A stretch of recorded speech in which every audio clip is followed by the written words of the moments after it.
Hello students, welcome back once again. Today we are going to discuss about molecular orbital theory.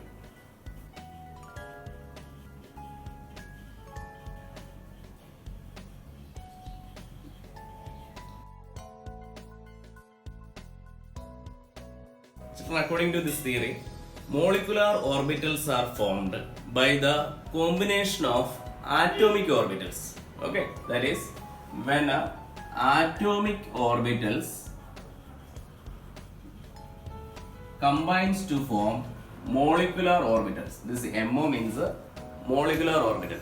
According to it, molecular orbitals are formed by LCAO approach, that is linear combination of atomic orbitals. LCAO means linear combination of atomic orbitals. Let us consider the molecule formation in hydrogen atom, where two hydrogen atoms A and B combines to a AB molecule, that is H2 molecule, where we consider in the LCAO approach, according to it, psi A as the wave function, then this psi A plus psi B, when they combine, by the addition of atomic orbitals also we get molecular orbitals, as well as by the subtraction of these wave functions also can produce molecular orbitals. So what I have discussed now is molecular orbitals are formed by either by the addition of wave functions as well as the subtraction of wave functions, in which this addition of atomic orbitals produces actually molecular orbitals of bonding molecular orbitals. Okay, where if it is a sigma bond is produced, that is a molecular bonding molecular orbitals. Okay, where by the subtraction of wave functions produce anti-bonding molecular orbitals. What do they produce? Anti-bonding molecular orbitals. So whenever two atomic orbitals combine, they also produces two molecular orbitals. Two atomic orbitals will combine to form two molecular orbitals, in which the addition of wave functions produces bonding molecular orbitals, whereas subtraction of wave functions can produce anti-bonding molecular orbitals. So two different types of molecular orbitals are produced, is bonding molecular orbitals as well as anti-bonding molecular orbitals. If you draw a energy level diagram, in which if it is the energy, and if you write a atomic orbital here, this is the atomic orbital of hydrogen atom, in which one electron is there. Another atomic orbital, if I consider here, this actually also having an atomic orbital of another hydrogen atom. Now when these two atomic orbitals combine, what we have discussed now is they produces two different types of molecular orbitals. Here there are two different molecular orbitals are formed, in which the one which is formed with the lower energy are called bonding molecular orbitals. So here we have, whenever two oneness orbitals are combined, these two oneness orbitals combines to form sigma oneness orbital as well as sigma star oneness orbital. Okay, so in which here in case of hydrogen atom, there are only two electrons, so these two electrons will be filling up in the sigma oneness orbitals, not in the sigma star oneness orbital. What is the difference is sigma oneness is the bonding molecular orbital having a lower energy, and sigma star oneness is the anti-bonding molecular orbital having higher energy. So students, whenever two atomic orbitals combine, they produces two different molecular orbitals also. Okay, so what is actually the molecular orbital theory explains is whenever atomic orbitals combine, they produces a molecular orbitals. But at the same time, you must remember that the energy of the combining orbitals should be same. Okay, that is, if it is s orbitals, both the atomic orbitals must be s orbitals, and if it is p orbitals, both the atomic orbitals must be of p orbital of similar this one. Here we are talking about homonuclear diatomic molecules. So students, by the molecular orbital theory, we are able to also say what is the bond order of a molecule. If a bond order of a hydrogen molecule, when you consider, bond order can be calculated by using a formula, that is Nb minus Na divided by 2, where Nb and Na are number of bonding molecular orbitals minus number of anti-bonding molecular orbitals divided by 2. That is, number of bonding molecular orbitals minus number of anti-bonding molecular orbitals divided by 2. Where if you look at this is our hydrogen atom, in which this is hydrogen atom 1 and this is hydrogen atom 2, in which both the 1s orbitals of atomic orbitals having 1 electrons, when they combine, there are two molecular orbitals are formed, that is bonding molecular orbitals as well as the anti-bonding molecular orbitals. Here we know that here only 2 electrons are there, so they are actually getting into filled in the down, that is our lower energy level, that is the bonding molecular orbitals. Okay, so there are actually 2 electrons are present in the bonding molecular orbitals, minus there are actually no electron present in the anti-bonding molecular orbitals, so we will put a 0 here, divided by 2. Here 2 minus 0, you know, this is a 2 only, so when you cut this one 2 by 2, you will get 1. So when it is coming bond order 1, what does it mean is the molecule formed between hydrogen to hydrogen is having a bond order is 1, means there is only one bond between hydrogen to hydrogen, that is a single bond is formed between hydrogen molecule. Now let us find out whether helium-2 molecule can be formed or why it is not forming. The hypothetical way of explanation of helium molecule, let us discuss.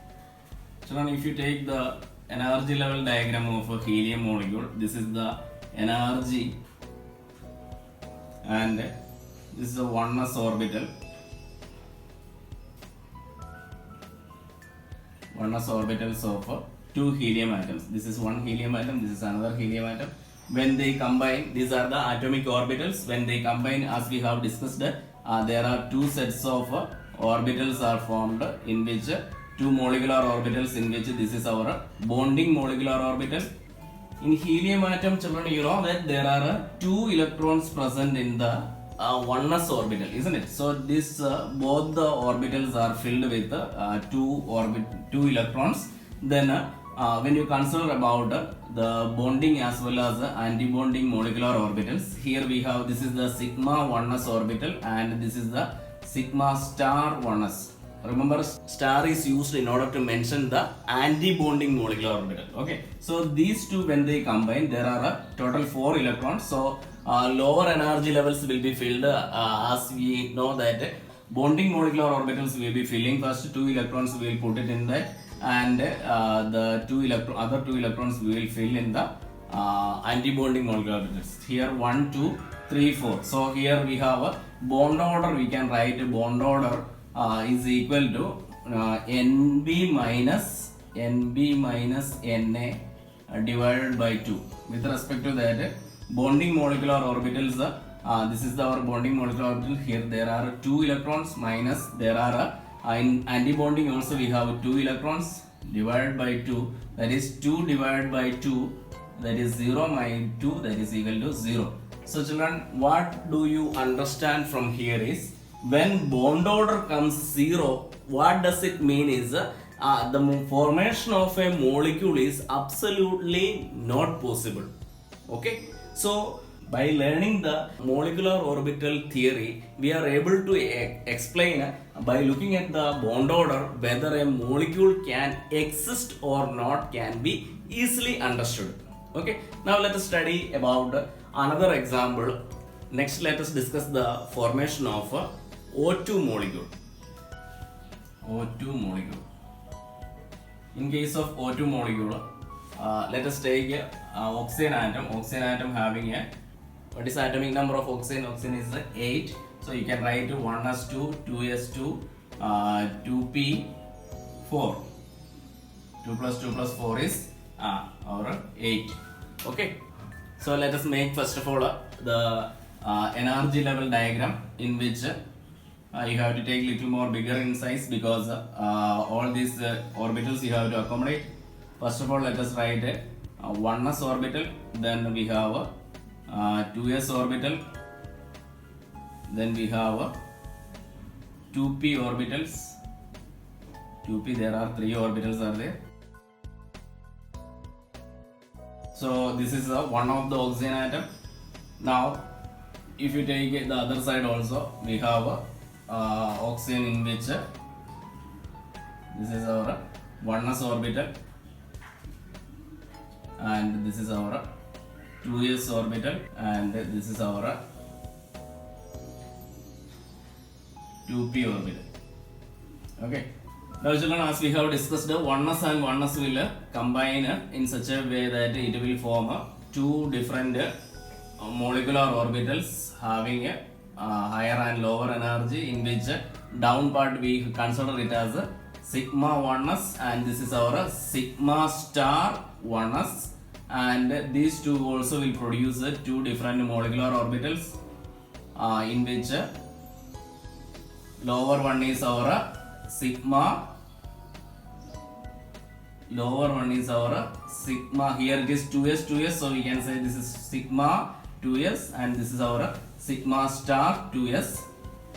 Children, remember this 2p will be formed different types of orbitals, in which 2pz comes at the lower, this one, that is actually our sigma 2pz orbital, and we have 2 orbitals at the top in between. So this 2p is 2p split into 2 types, that is sigma 2pz and pi 2p 2px and pi 2p and pi 2py.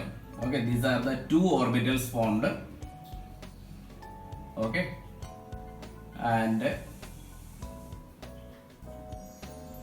these are our bonding molecular orbitals. At the same time, they were also producing the anti-bonding molecular orbitals.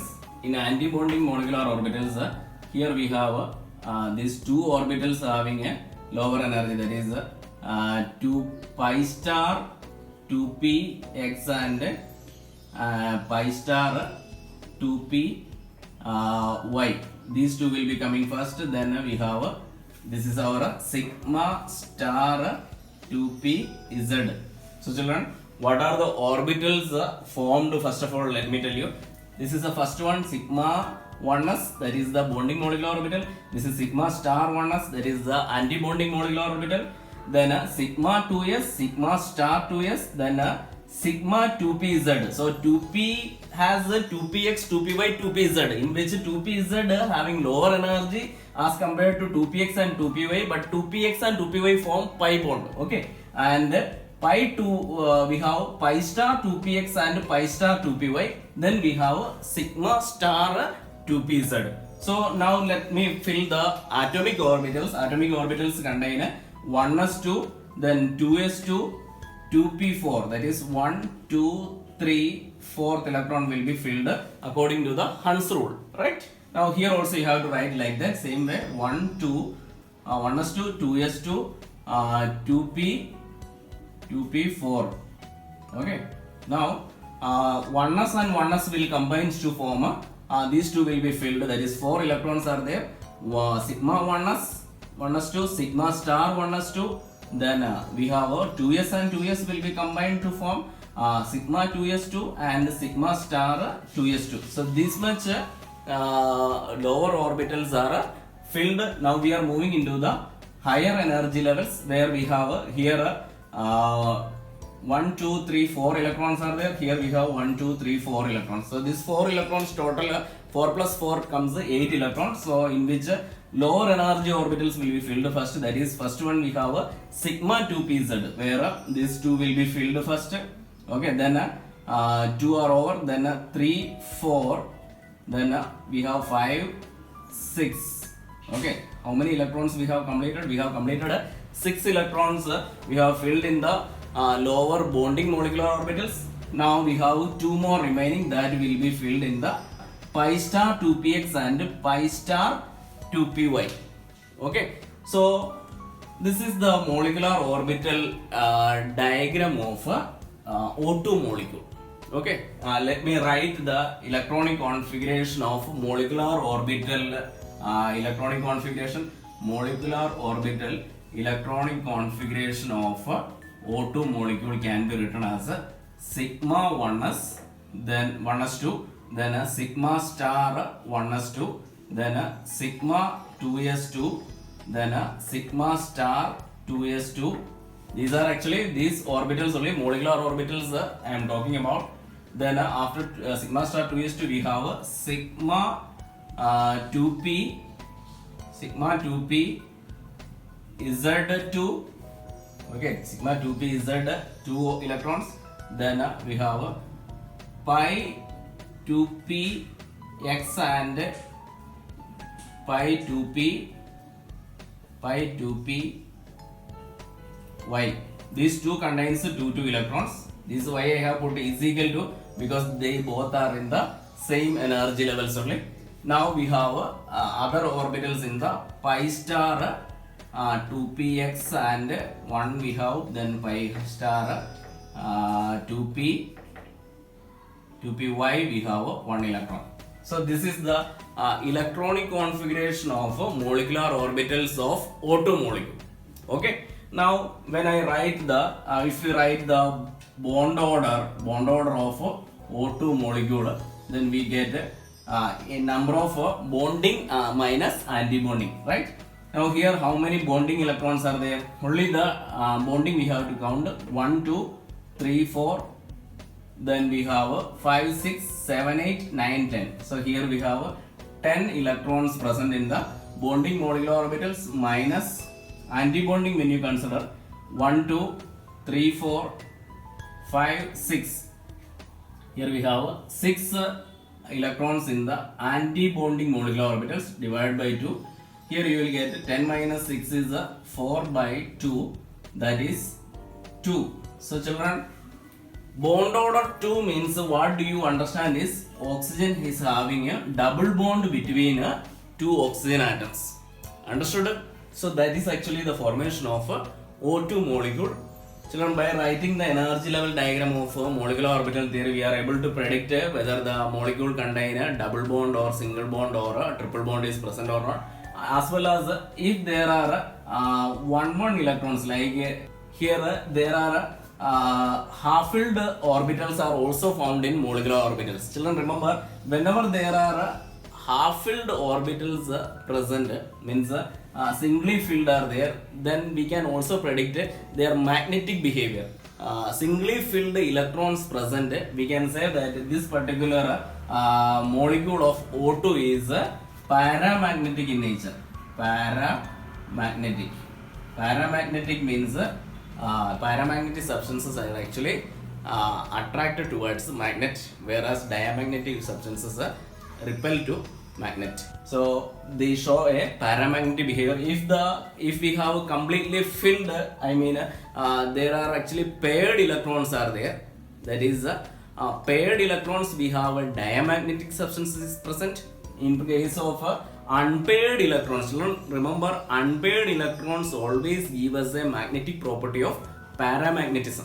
Okay, so what are the things we have to get it from here is mainly bonding, mainly the bond order as well as the paramagnetic nature or diamagnetic nature. If it is paired, then we say it is actually diamagnetic in nature, and if it is unpaired, then we say that unpaired means if it is not both the spins are not coming, means electron one spin upward and one spin should be downward. That if it is not present, then we say it is a paramagnetic in nature. So children, practice this type of molecule formations with the help of molecular orbital theory. There are so many other examples given in the textbook. You may practice and find out what is their bond order as well as their diamagnetic or paramagnetic behavior. We will discuss another interesting topic in the coming module. Thank you and have a nice day.